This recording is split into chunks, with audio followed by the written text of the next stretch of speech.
everyone. My name is Fransisca Miras, and I'm a member of Youth Empowered in the Struggle.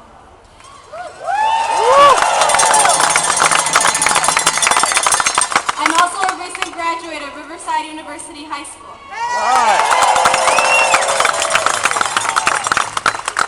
I remember being 7 years old and calling my representative and asking them to support the DREAM Act. At the age of 7, of course, I didn't know what in-state tuition for undocumented students meant. But I knew that regardless of what papers anyone had, everyone deserved the same opportunity as me. That's right. Woo! The opportunity to go to college. I am sad to say that 10 years later, as I prepare to go to Marquette University in the fall, I am disgusted by many of my state representatives and senators who are only caught up in partisan politics and do not take to heart the interests of the people they represent.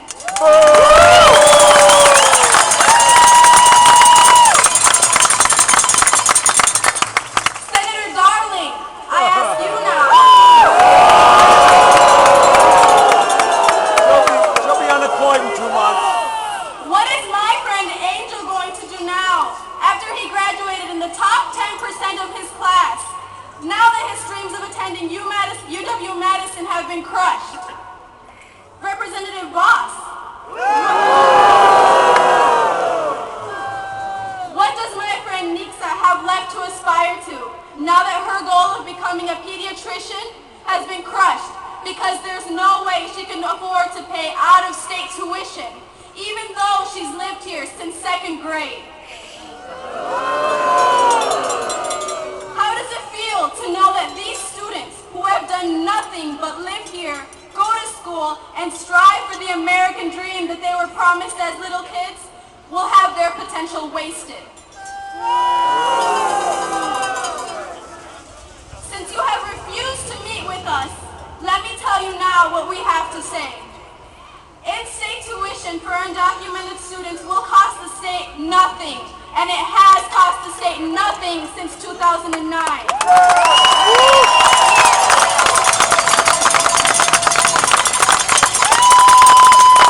is undeniably beneficial for our state's economy and for the progression of our people. Throughout history, the denial of education has only been used to subjugate a population. That's right. That's right. There was a time when it was illegal for slaves to learn to read and write. Is that what we're regressing to, Mr. Walker? In-state tuition would not, I repeat, would not take away opportunities from U.S. citizens. I am a citizen, and I would absolutely love it if my friends could join me in my college endeavors this fall. I would love it if Angel could go to UW-Madison to fulfill his dreams of becoming an engineer. And if Nixa could put her love for children to great use.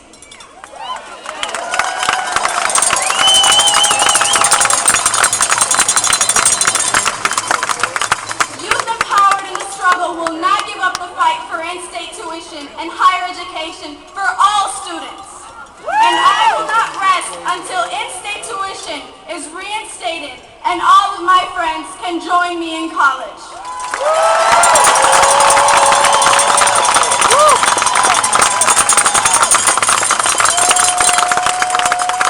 Thank you all, and I'd now like to present Reverend Willie Bristol from Micah.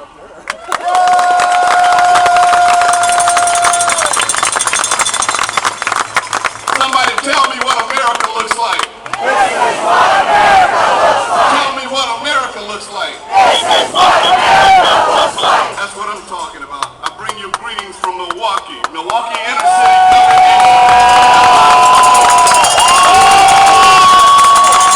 And our chair was supreme governor, who will not be mocked. What you sow, you shall reap. God is not happy. I just came from a conference in Illinois with ministers from all around the country, and everybody is watching Wisconsin. Everybody is praying for Wisconsin.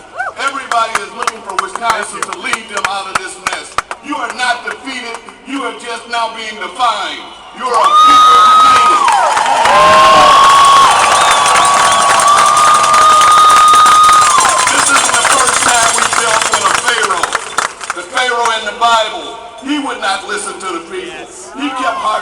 heart. But God finally drowned him in the Red Sea. He's going to be drowning in the ballot box.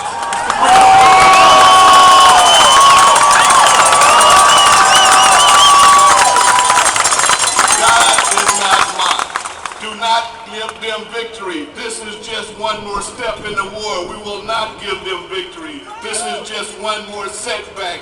We are confirmed, we are confined, and we are going to make sure that this governor and all of his cabinet go back home. I apologize for letting him out of Milwaukee. We tried to keep him there.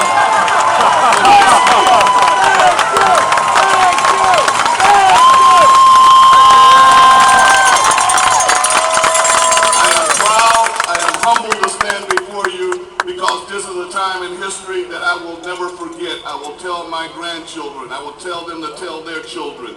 This is the time when this country finally decided to be a country and to get tyrants off their back.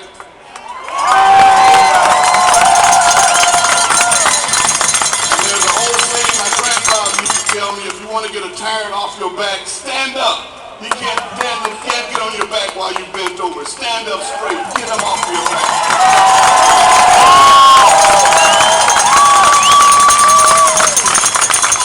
That person standing next to you is your brother. That person standing behind you got your back. That person in front of you is guarding you. We are one people. We need to know that we cannot be defeated if we stay together. This is not only the beginning, but this is going to be a new country when we're done with it.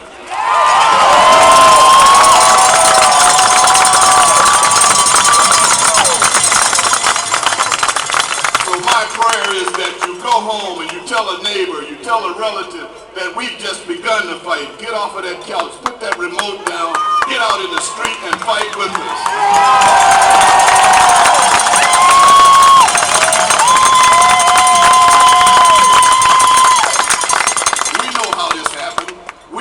This to happen by being complacent and thinking that this country and the government meant what it said. But we realized that they slipped a Mickey to us. They slipped Scott Walker in on us. They slipped a tyrant in on us while we slept. But we're awake now.